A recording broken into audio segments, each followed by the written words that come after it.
Savais-tu que le Pléistocène a été une époque très importante de l'histoire de la Terre? Elle correspond à la dernière période glaciaire. Des glaciers recouvraient alors une grande partie de la planète. Cette période a duré environ 2 et 6 millions d'années et s'est terminée il y a environ 1170 ans. Ce qui est encore plus cool, c'est que les humains modernes ont évolué pendant cette période et se sont répandus sur toute la Terre avant qu'elle ne prenne fin. Des animaux vraiment fascinants ont également vécu pendant le Pléistocène. Les mammouths, les nœuds et les félins à dents de sabre. Malheureusement, beaucoup d'entre eux ont ensuite disparu. Ces derniers 2 et 4 milliards d'années, la Terre a connu des phénomènes météorologiques assez violents. La glace est assez rare, mais nous connaissons des périodes de glaciation récurrentes. Pendant ces périodes, les températures chutent et de vastes zones de la planète sont recouvertes de glace. Tout commence par un peu de neige, qui s'accumule au fil du temps. La glace réfléchit la lumière du soleil, ce qui réduit encore les températures. Le résultat?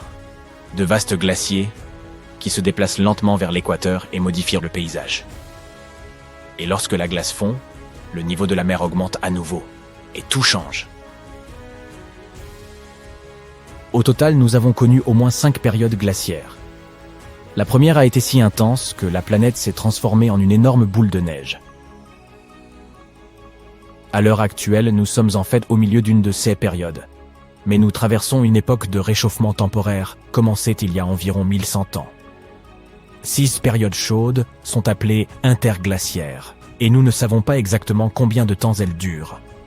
L'Antarctique et le Groenland sont recouverts d'énormes couches de glace contenant 75% de toute notre eau douce. Leur fonte marquera la fin de l'ère glaciaire actuelle. La température est affectée par ce que l'on appelle les cycles de Milankovitch. En gros, la quantité de chaleur que nous recevons du Soleil change au fil des ans, des décennies et des millénaires, selon l'orbite, l'inclinaison et l'angle de l'axe de la Terre. Il existe 3 schémas différents.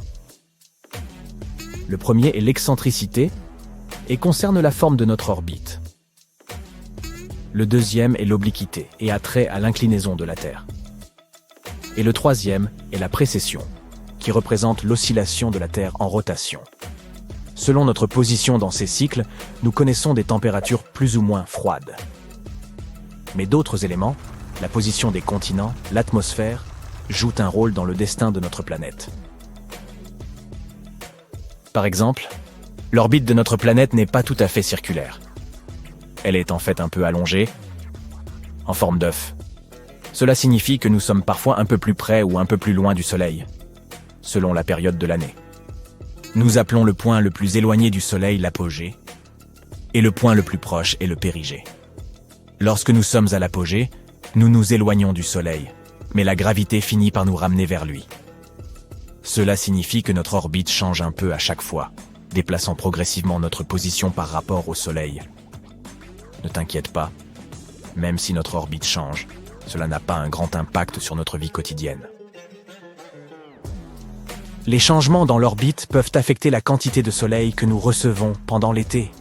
Cela signifie que les couches de glace de l'hémisphère nord fondent moins et, avec le temps, elles commencent à grandir. En grandissant, elles réfléchissent encore plus la lumière du soleil, ce qui rend le climat encore plus frais et étend davantage la glace. Ce processus peut durer très longtemps, de 10 000 à 20 000 ans, et finit par faire entrer la planète dans une nouvelle période de gel. Quant à la prochaine ère glaciaire, on pense qu'elle pourrait être reportée indéfiniment. On a découvert que l'interaction humaine avec l'environnement, comme l'utilisation de carburant, pourrait retarder la prochaine période glaciaire de 100 000 ans. Les périodes glaciaires passées étaient liées à la quantité de rayonnement solaire et à la concentration de dioxyde de carbone dans l'atmosphère. Savoir cela peut nous aider à prédire les cycles futurs. Il est incroyable de penser que nos actions peuvent affecter l'avenir de la Terre pendant des milliers d'années. Et si la date de la prochaine période glaciaire n'est pas très importante, il est plutôt cool de savoir que nous avons le pouvoir de façonner l'avenir à l'échelle géologique. Les périodes glaciaires ont eu un impact énorme sur notre planète et sur la civilisation humaine. Il est donc fascinant de penser à la façon dont nos actions pourraient changer les choses, peut-être pour le meilleur. Mais à quoi ressemblait la vie sur notre planète pendant la dernière période glaciaire? Eh bien, l'Amérique du Nord, par exemple, abritait d'énormes créatures. Les mammouths, les félins à dents de sabre, les paresseux géants et les mastodontes n'en sont que quelques exemples. Il y avait en Europe un oiseau de 3,3 mètres de long qui pesait presque autant qu'un ours polaire. Pendant ce temps, en Australie, on trouvait un peu partout un lézard géant appelé Megalania prisca.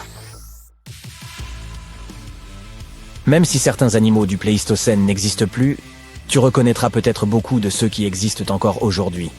En Alaska, par exemple, tu peux encore trouver des ours bruns, des caribous et des loups. Des gens comme nous ont également vécu pendant la période glaciaire. Notre espèce, Homo sapiens, existe depuis environ 300 000 ans. Et nous nous sommes répandus dans le monde entier depuis lors. Certains de nos ancêtres sont restés en Afrique pendant la période glaciaire et n'ont pas ressenti tous les effets du froid. D'autres se sont aventurés ailleurs, jusque dans les régions les plus froides d'Europe.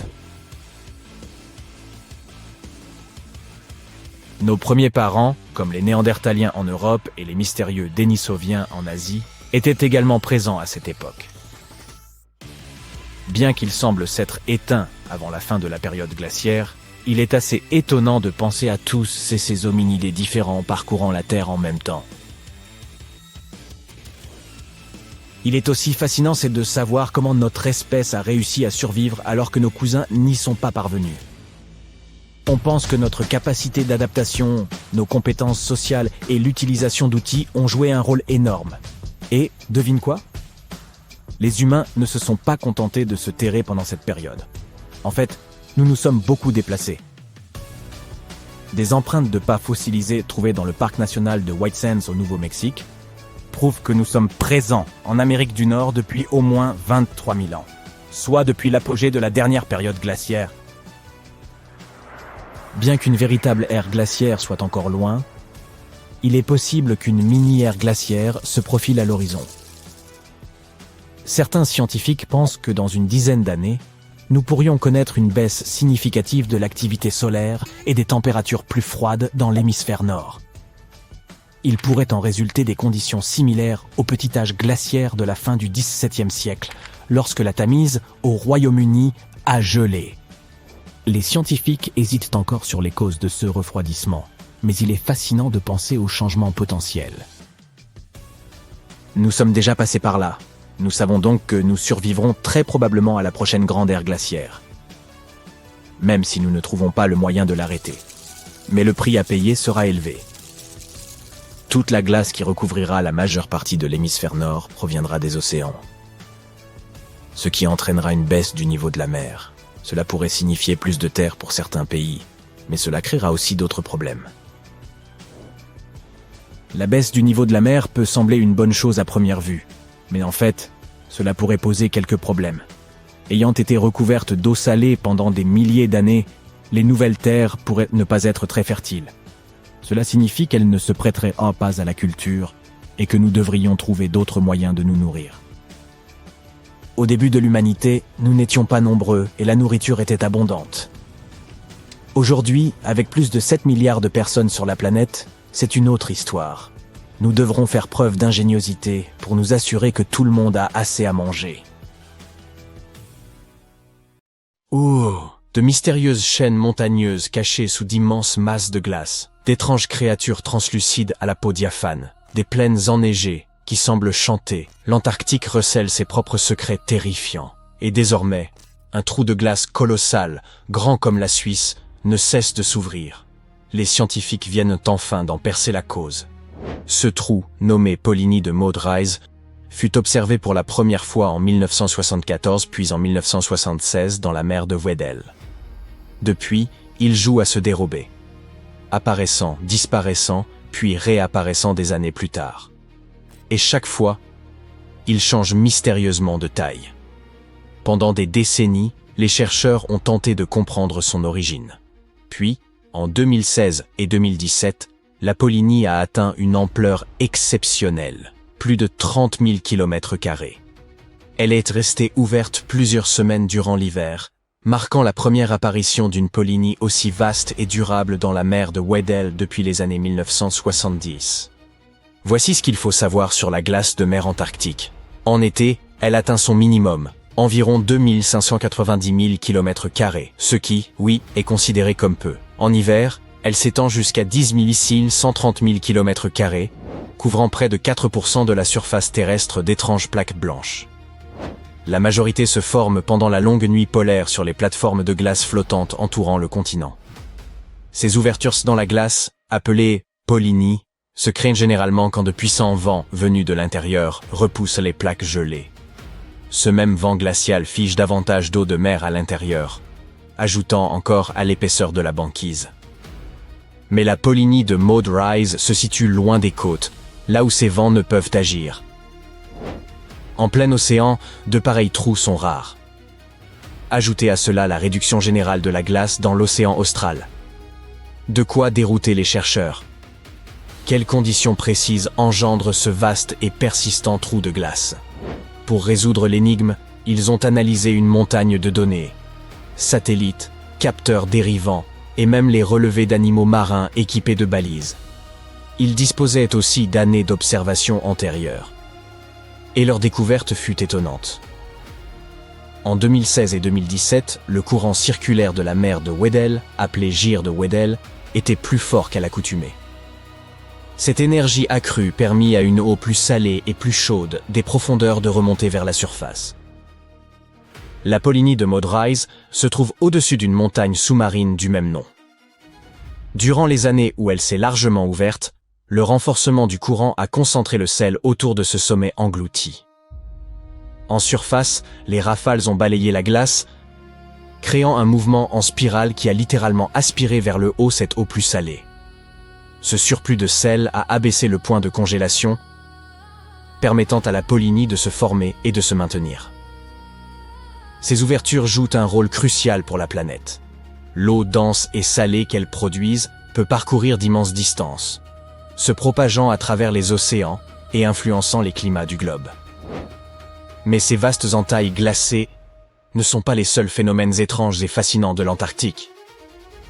Et que dire des lacs souterrains, ou plus spécifiquement des lacs subglaciaires? En effet, il existe des lacs entiers, dissimulés sous plusieurs kilomètres d'épaisseur de glace. Les scientifiques les ont repérés pour la première fois en 1970 grâce au radar, et ils estiment aujourd'hui qu'il en existe près de 400 dans les zones étudiées, sous environ 3000 mètres de glace. Ceux-ci seraient apparus après la séparation de l'Antarctique d'avec le Gondwana, l'ancien supercontinent. Fait surprenant, leur eau ne gèle pas, car la pression exercée par la glace au-dessus est trop forte. Simple question de physique. Le plus vaste, le lac Vostok, découvert dans les années 1990, repose à un peu plus de 3 km sous la glace. Les chercheurs y ont foré pour prélever de l'eau, mesurée à environ 3,33 degrés Celsius, bien que ce lac soit resté emprisonné depuis plus de 28 millions d'années. On compte aussi le lac Williams où une découverte étonnante a été faite en 2014. Une colonie entière de micro-organismes y prospère, à près de 1600 mètres sous la glace. Ces créatures n'ont jamais connu ni lumière ni air libre. Elles tirent donc leur énergie du méthane et de l'ammonium pour subsister. Un autre prodige, visible celui-là, se trouve dans la vallée sèche de McMurdo, une cascade digne d'un film d'horreur. De l'eau d'un rouge écarlate, semblable à du sang jaillissant d'une plaie dans la glace, s'écoule sur 5 étages, depuis le glacier Taylor jusqu'au lac Bonnet. Une vision troublante, bien qu'elle ait, en réalité, une explication scientifique. L'eau qui alimente les Blood Falls provenait autrefois d'un lac salé aujourd'hui, isolé de toute interaction avec l'atmosphère, les glaciers s'étant formés par-dessus. Enfermée à plus de 400 mètres sous terre, cette eau est devenue extrêmement concentrée en sel, 3 fois plus que celle de la mer, ce qui l'empêche de geler. Elle est également riche en fer et ne reçoit ni oxygène ni lumière. Lorsqu'elle s'échappe lentement à travers une fissure du glacier et entre en contact avec l'air libre, le fer s'oxyde. Autrement dit, il rouille, donnant à l'eau cette teinte rouge sombre si troublante. Avec des paysages si inquiétants, l'Antarctique évoque un désert de glace. des températures polaires, des précipitations quasi inexistantes et des vents capables de vous renverser. C'est d'ailleurs là qu'a été relevée la température la plus basse jamais enregistrée sur Terre, 89,2 degrés Celsius. Pourtant, malgré ces conditions extrêmes, le continent abrite une faune aussi étrange que fascinante. Longtemps, les scientifiques ont cru que rien ne pouvait subsister sous une telle épaisseur de glace. Ils se trompaient lourdement. Une étonnante diversité d'êtres vivants s'y est adaptée.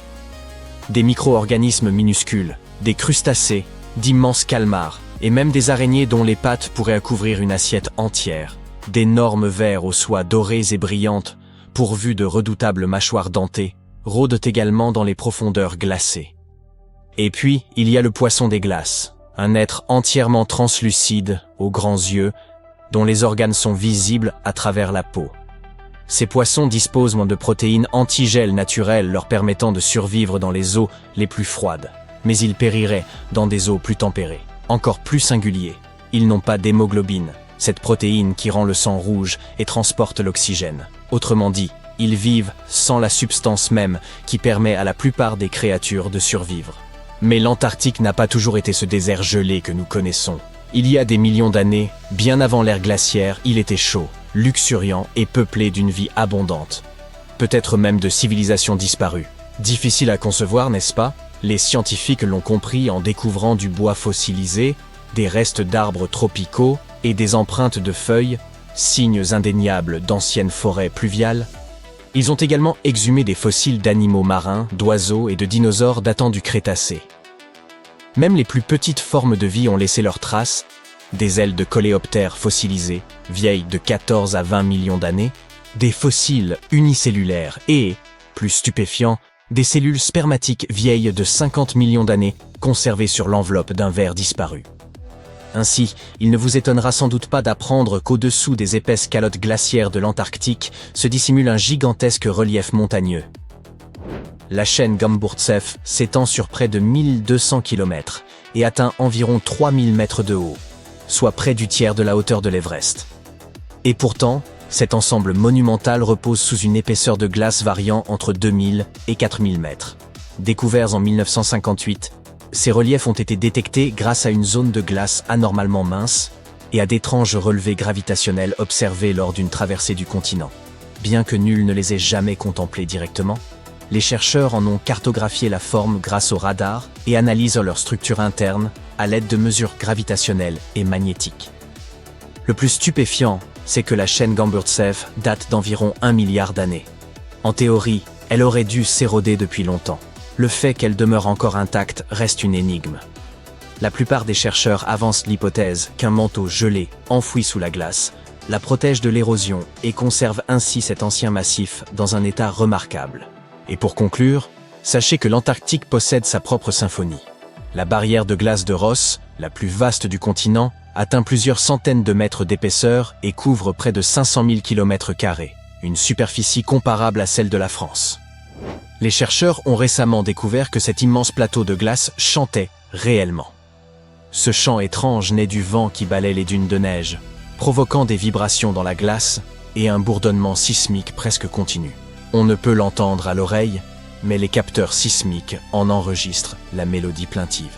Cette découverte d'ailleurs fut accidentelle. Les scientifiques avaient installé ces capteurs pour observer d'autres phénomènes liés à la glace.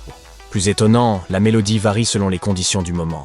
La fonte, les tempêtes ou le déplacement des neiges modifient la fréquence des vibrations. Les chercheurs exploitent désormais ce chant envoûtant comme un système d'alerte anticipé. En l'écoutant en temps réel, ils peuvent surveiller la stabilité de la barrière de Ross et détecter les signes d'un éventuel effondrement.